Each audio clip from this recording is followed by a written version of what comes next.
हिवाळा सुरू झाला की स्त्रियांची लगबग सुरू होते. कशासाठी? तर डिंकाचे लाडू बनवण्यासाठी. काय आहे बरं हा डिंक? खाण्याचा डिंक हा झाडाच्या रसापासून मिळणारा पदार्थ आहे. यात मुख्यत्वे कार्बोहायड्रेट, फायबर आणि ज्या वनस्पतीपासून मिळतो त्या वनस्पतीचे गुणधर्म असतात. यातील मुख्यत्वे घटक बघितले असताच कार्बोहायड्रेट म्हणजेच पॉलिसॅकराइड्स हे 80% असतात. त्यामुळे जेलीसारखा पदार्थ बनण्यासाठी याचा उपयोग होतो. दुसरा घटक म्हणजे फायबर.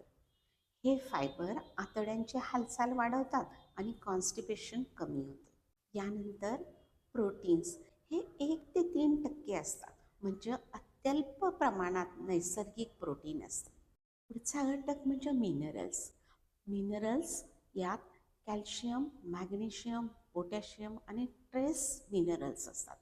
ट्रेस मिनरल्स म्हणजे शरीराला अत्यल्प प्रमाणात लागतात, पण कमतरता झाल्यास मोठे धोके होतात.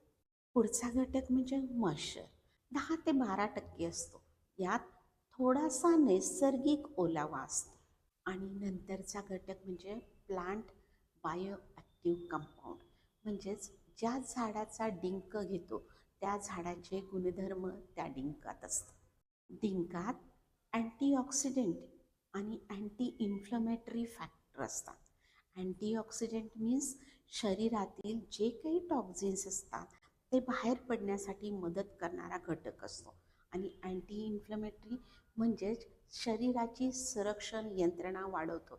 जसे सूज येणे, वेदना होणे, जळजळ, लाल होणे अशा ज्या क्रिया आहेत यापासून बचाव करण्याचं कार्य अँटी इन्फ्लमेटरी सिस्टीम करते. असा हा गुणकारी डिंक झाडापासून मिळतो, पाण्यात विरघळतो, फक्त गरम केल्यावर फुगतो आणि भिजून जेलीसारखा होतो. असा हा डिंक. तर अशाच माहितीसह आपण पुन्हा भेटतोय एक पाऊल आरोग्याकडे. धन्यवाद.